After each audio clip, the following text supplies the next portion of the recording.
Olá, eu sou a Raíssa Lomonte e nesta edição do programa Direto da Horta a gente vai falar de uma grande iniciativa aqui do Distrito Federal. Produtores de hortaliças do estado doam o excedente da produção, cerca de 15 toneladas de repolho e 2.000 pés de alface, que alimentaram aí em torno de 60 mil pessoas por meio do Banco de Alimentos. É um programa que visa reduzir o desperdício desses alimentos que podem alimentar tantas pessoas. A gente vai entender como essa iniciativa funciona com as nossas entrevistadas. A Adriana Nascimento, que é engenheira agrônoma e coordenadora de operações da Emater DF, e também a Lidiane Pires, que é diretora de Segurança Alimentar e Nutricional da Ceasa e também responsável pelo Banco de Alimentos. Sejam bem-vindas, seja bem-vinda, Adriana.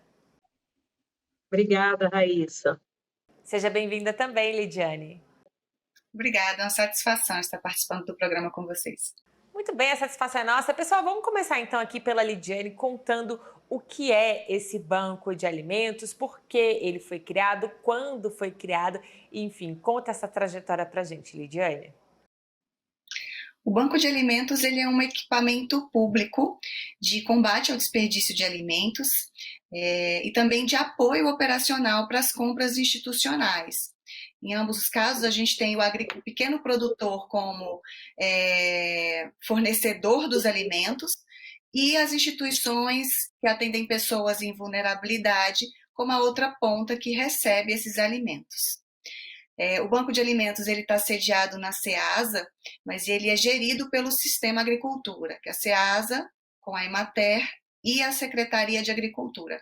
Cada um com sua expertise faz com que os alimentos cheguem no Banco de Alimentos e a gente possa distribuir para a nossa rede. E antes desse banco, como funcionava, né? Era um desperdício considerável, Lidiana? Sim, o desperdício sempre chamou muita atenção no âmbito das centrais de abastecimento. É um local que tem grande volume de comercialização e acaba sempre sobrando alimentos que não estão dentro do apelo comercial, né? Esteticamente bonitos. Porém, eles ainda preservam as características nutricionais, eles servem para alimentar pessoas. Então, ao longo do tempo, foi se observando que era possível, sim, ter um programa de concentração desses alimentos dentro da central de abastecimento. Então, o Banco de Alimentos, ali em 2019, começou a atuar mais fortemente, fazer mais presença dentro da Ceasa, a gente articulou toda uma estrutura interna para poder captar o alimento, separar o que não estivesse bom para o consumo e doar. Ter também uma rede para doar é algo que consome bastante tempo, porque existe qualificação, quem são as pessoas que recebem, realmente precisam desse alimento, então a gente tem todo um cuidado quando recebe o alimento, além de separá-lo para doar, de também conhecer verdadeiramente quem recebe o alimento, se está realmente atendendo pessoas em vulnerabilidade. Então, nos últimos 4 anos, o Banco de Alimentos ele teve um apoio muito grande do governo, das empresas ligadas ao sistema agricultura, dos produtores e empresários que comercializam na Ceasa, da Emater destinando alimentos no campo que não iam ser mais comercializados. Isso possibilitou a gente ampliar muito o escopo de atendimento. Hoje a gente está com um público de aproximadamente 155 instituições, que reflete num atendimento de um público de quase 60 mil pessoas. É bastante gente. Adriana, a Lidiane estava falando ali desse processo, né, de separar, né? Como funciona essa ajuda, esse suporte, né? Como vocês auxiliam sobre os alimentos que iriam para o lixo, né? Na verdade, podem ser reaproveitados. Como isso é feito na prática? Pois eventualmente, né, os produtores podem ter um excedente, né, de produção. E esse alimento, uma coisa super importante que a Lidiane frisou, é que esse alimento ele está apropriado para consumo, ele só não está respondendo a um padrão de classificação para comercialização, mas são alimentos excelentes nutricionalmente, né, e em termos de produção, né, ele não vai significar uma perda de renda para o produtor. Né? A Emater, ela dá essa assistência, né, em toda a cadeia produtiva, né, desde de se pensar em um determinado plantio, né, até a comercialização. Eventualmente, como eu falei, essa produção vai exceder, né, e aí essa sobra de alimentos, antigamente, antes do banco existir, ela era desperdiçada, né, na propriedade, enfim, se perdia na propriedade, né. Claro, há todo também um aproveitamento, né, de restos culturais, enfim. Mas esses alimentos próprios para consumo, eles eram feitos como adubo, ia para compostagem, enfim, podendo alimentar muitas pessoas, né? E hoje o Banco de Alimentos trabalha isso. O que a gente faz? A gente orienta, né, em toda a cadeia produtiva, e se houver esse excedente, a gente orienta que entre em contato com o Banco de Alimentos, né, para que esse alimento seja doado. Claro, há também uma separação na própria propriedade, né, dos alimentos que ainda estão próprios para consumo, para poder ir para essas instituições, né. Importantíssimo, porque hoje, né, Lidiane, são mais de 150 instituições que são cadastradas, né, e atendidas pelo Banco de Alimento, né. O produtor também, ele se sente muito grato, né, por essa doação, né, ele está fazendo uma doação e é grato, né, por esse alimento que ele produziu estar chegando a essas pessoas. Lidiane, é um caminho que facilitou, né? Eventualmente a gente até em entrevistas mesmo, via alguns produtores falando, às vezes sobra, mas é tão trabalhoso, a gente não sabe nem para onde destinar. Então acaba que o produtor ajuda outras pessoas, mas também é uma ajuda para ele, né? Que já não sabia o que fazer também com aquele produto. Sim, eu chamo que é um ciclo virtuoso, né? A gente está evitando que alimentos que, se a gente for pensar o quanto insumo, mão de obra, terra, água, que foi colocado para a produção daquele alimento, e ele, ao final da cadeia, ser jogado fora, é realmente algo que nos deixa muito pensativos em possibilidades de que isso não aconteça. Então, o Banco de Alimentos ele veio como essa solução, né? Hoje a gente se esmera muito em formar essa rede de comunicação, de onde que vai vir o alimento, para que o produtor saiba que se ele não comercializou, tem o banco como suporte, dentro da Ceasa, que o empresário, o produtor que lá dentro comercializa, que não conseguiu comercializar, que ele conheça o banco de alimentos. Então, a gente investe mais na questão de comunicação, porque o equipamento ele já existe, ele funciona muito bem e ele tem uma gama de instituições muito grande para alimentar todos os dias.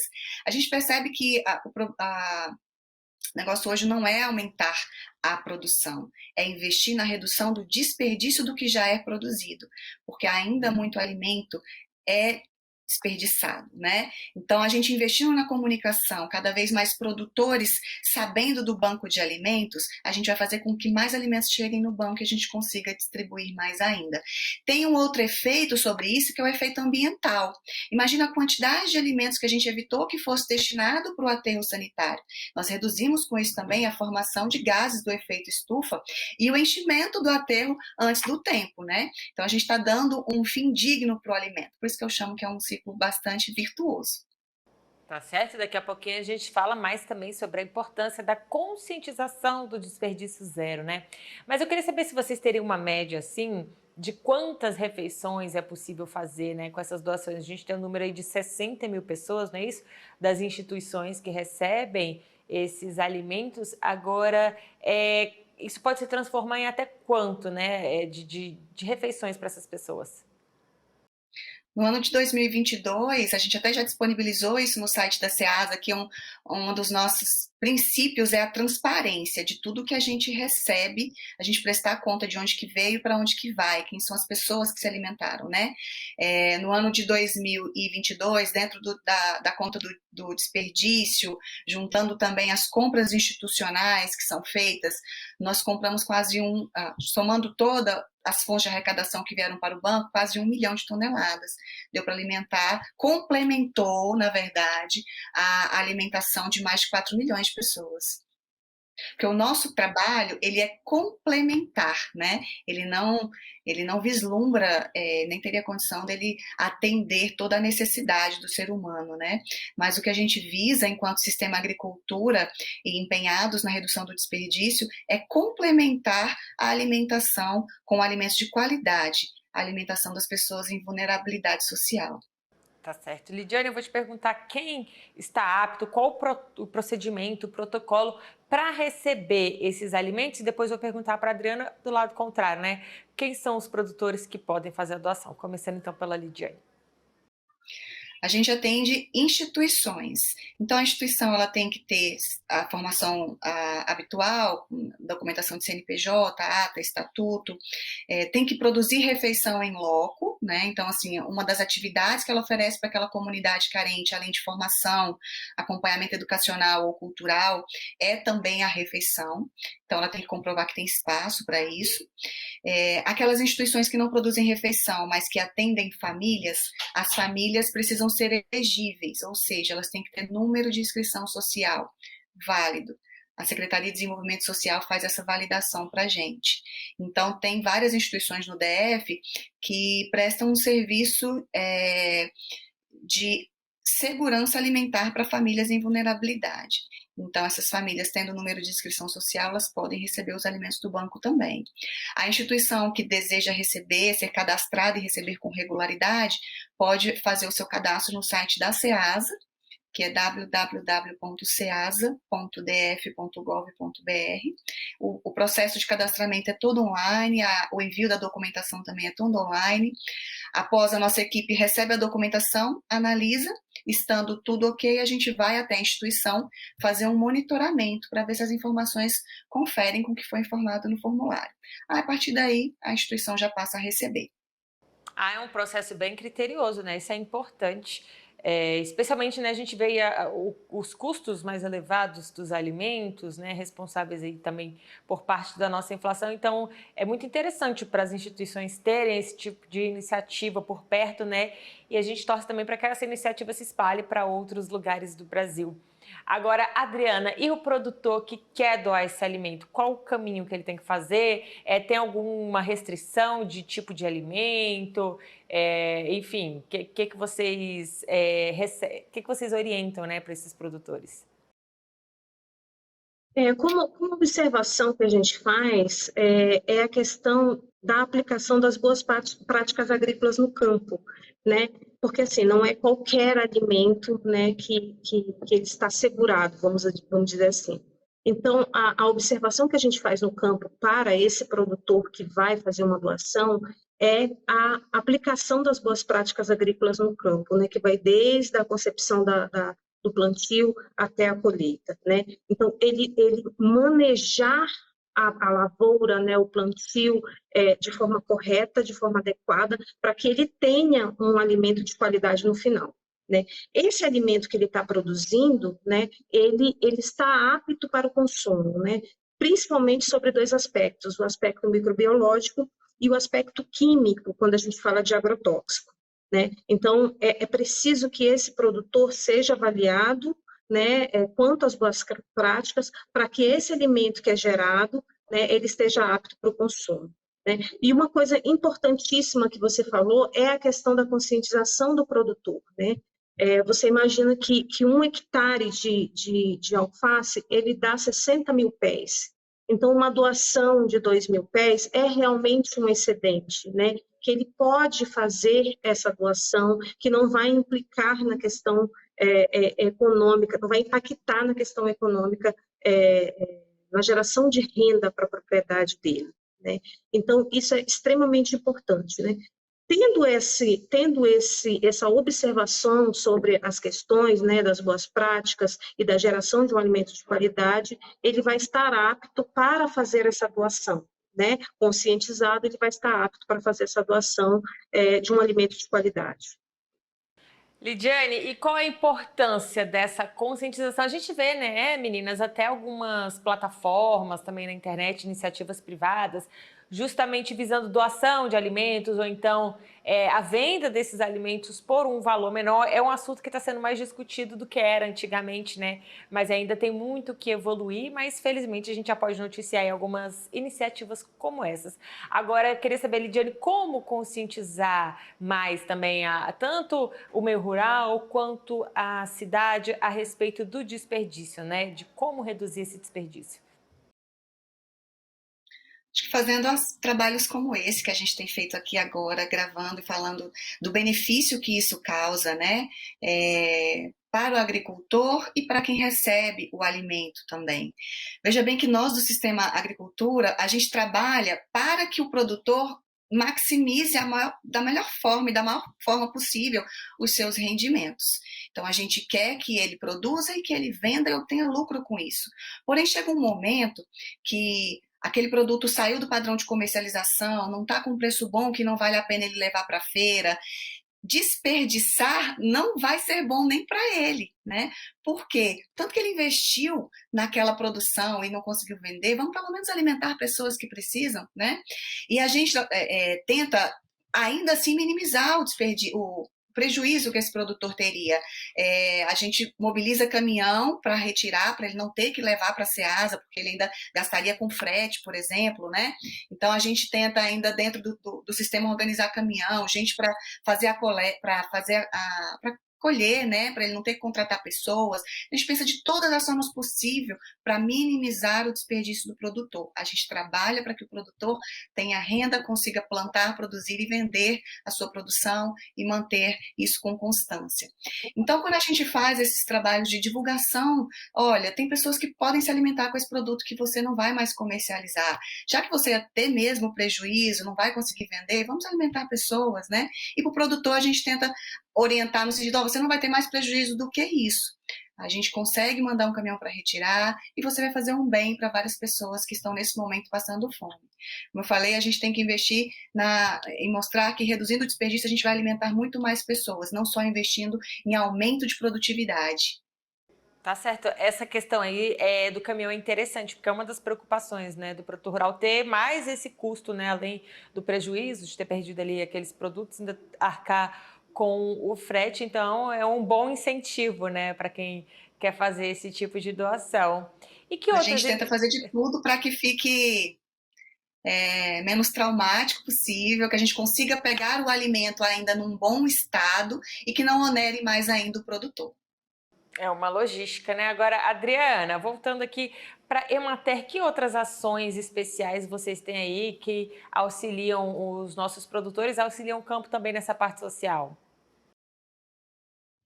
Mas aqui a gente acompanha o produtor, né?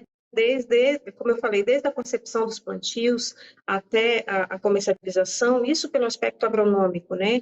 Mas a Emater presta assistência também na parte ambiental, né? Observando as propriedades, na questão da gestão ambiental, nas questões sociais, a Emater atua, né, junto ao produtor, nas questões sociais, como aposentadoria, benefícios, enfim. Então, a Emater, ela faz esse papel completo, né, da assistência técnica para o agricultor, né, desde os aspectos agronômicos, como os aspectos ambientais e os aspectos sociais, né. É importante esse acompanhamento, né, para que o produtor tenha realmente a questão da melhoria da qualidade de vida dele no campo, né. É isso que a gente preza muito. E uma assistência técnica ali, uma consultoria faz muita diferença na própria qualidade do produto que está sendo oferecido, né, Adriana? A Sim, gente com certeza, vê a gente... essa mudança. Isso. Não, é exatamente isso. A gente acompanha essa questão das boas práticas agrícolas para que ele produza um alimento de qualidade, né? E um aspecto muito importante em relação a essa questão de doação de alimentos é que não é só o prejuízo que ele poderia ter, mas essa questão realmente do excedente da produção, né? Porque dependendo dos canais de comercialização que esse produtor acessa, né? Pode ser que ele tenha simplesmente um excesso, né, na produção dele, né? Então ele vai tirar a lucratividade dele normalmente, né, e vai ter esse excesso. Então, se ele tiver conscientizado, se ele tiver orientado, né, de que ele não vai ter nenhum tipo, né, de prejuízo doando o alimento, né? Então, a gente consegue aí participar dessa rede, né? E o produtor consegue alimentar aí diversas famílias, enfim. Com certeza. No início do programa eu até citei, né, alface, repolho. Que outros produtos? Quais são os produtos mais ofertados, né, pelos produtores? Bom, Hortaliças, dentro com das certeza, que é o nosso carro-chefe, e frutas, né, Lidiane? Então, hortaliças e frutas, que são alimentos que são mais produzidos aqui no DF, né, em termos de vegetação, de produção, mas as hortaliças, com certeza, é o carro-chefe, né? Em toda a parte agronômica, em toda a parte econômica, as hortaliças são os produtos que se destacam, né? E a alface é o nosso primeiro produto, é o nosso produto de destaque do Distrito Federal, é a alface.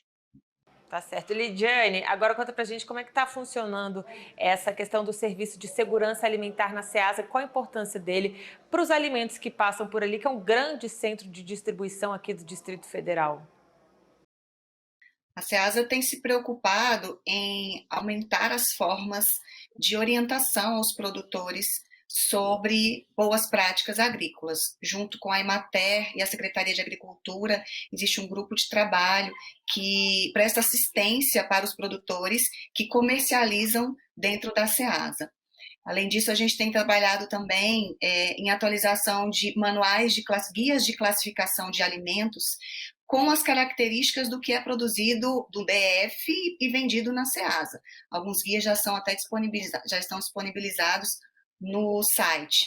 Temos acompanhado também o processo de rastreabilidade dos alimentos, que é uma das dimensões das boas práticas agrícolas, mas ela está lá na parte já final, né, na parte de comercialização. Hoje a gente monitora quem são os produtores que já estão fazendo a rastreabilidade dos seus produtos, para que se houver qualquer problema quanto à qualidade daquele alimento, o consumidor consiga identificar onde ele foi produzido, quem é, né, o produtor, e chegar ali à base do problema. Então, a gente tem atuado nessas áreas de segurança alimentar do ponto de vista sanitário. Do ponto de vista de abastecimento, a Ceasa tem atuado para aumentar o número de boxes que tem dentro da Ceasa, para que mais produtores e empresários do ramo de alimentação possam comercializar ali dentro os seus produtos, né? Não só para grandes produtores, mas também abrindo canais na pedra, que a gente chama, que é a feira, né? Para pequenos produtores também. Inclusive, estamos já com um novo espaço em fase de licitação mais uma vez, são boxes grandes. A gente pensa com isso em ter mais espaço para que produtores, comerciantes tragam seus produtos, consigam comercializar e não deixem o DF desabastecido. E no abastecimento social, que é onde o Banco de Alimentos atua, nós estamos com esse número expressivo, né, de instituições, nós não temos fila de espera, o sistema agricultura trabalha de uma forma muito azeitada para que não falte alimentos, tanto por meio das compras institucionais, com verbas federais ou com verbas do Distrito Federal, por meio de emendas parlamentares, e também fomentando o desperdício zero dentro da Ceasa e no campo com os produtores com os excedentes de comercialização. Então, nós temos vários eixos, né, de segurança alimentar, desde o sanitário até o abastecimento, rodando com excelência. Tá certo. Adriana, a Lidiane falou ali de uma questão muito importante da rastreabilidade. Os produtores já têm consciência da importância de adotar a rastreabilidade em suas produções? Vocês auxiliam nisso também? Sim, nós damos a orientação. No ano de 2019, antes da pandemia, nós fizemos um informe de todos os produtores da pedra, né, que atuam no Distrito Federal, chamando a atenção, né, e conscientizando esse produtor que ele precisa participar do processo, né? O processo da rastreabilidade é extremamente importante, porque hoje o consumidor já exige, né, o consumidor pede essa qualidade do alimento, né, e conscientizar também a questão da responsabilidade do produtor em relação à qualidade do alimento, né? A rastreabilidade, o aspecto, o foco dela é na questão dos agrotóxicos, né? Que é uma preocupação geral, né? Então, nós atuamos também nessa orientação, né? Lá no campo mesmo, na busca realmente de que o produtor ele consiga fazer, né? A rastreabilidade de uma forma muito simples, né, mas muito efetiva, né, que vai refletir exatamente nessa questão da qualidade do alimento. Tá certo, meninas. Olha, muito obrigada pelos esclarecimentos que vocês trouxeram sobre essa iniciativa, né? Como eu falei, que ela se espalhe cada vez mais pelo nosso país. E eu vou abrir aqui um espaço para as considerações finais, começando então pela Lidiane. Sempre que algum produtor tiver algum excedente de comercialização, deixa aqui o pedido para que procure o escritório local da Emater, converse com o técnico, fala que quer fazer a doação para o banco de alimentos, para que a gente consiga organizar a logística de retirada desse alimento no campo, sem onerar mais ainda o produtor. Eu peço apoio, né, no PDZ do campo, que a gente chama, porque sem o apoio do produtor, do técnico local, sem o apoio da Emater, a gente não vai conseguir chegar lá na pontinha, chegar até o agricultor.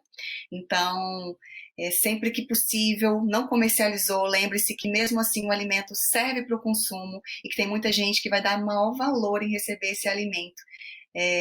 Nós estamos aqui do Sistema Agricultura para apoiar o produtor nesse sentido. Agradecer ao canal por nos estar abrindo esse espaço para falar desse programa virtuoso. Obrigada pela possibilidade de falar sobre esse trabalho que eu amo fazer e desejar um feliz ano novo a todos. Obrigada. É isso aí, obrigada a você, Lidiane. Adriana, muito obrigada pela sua participação e vou deixar você também fazer as considerações finais para a gente.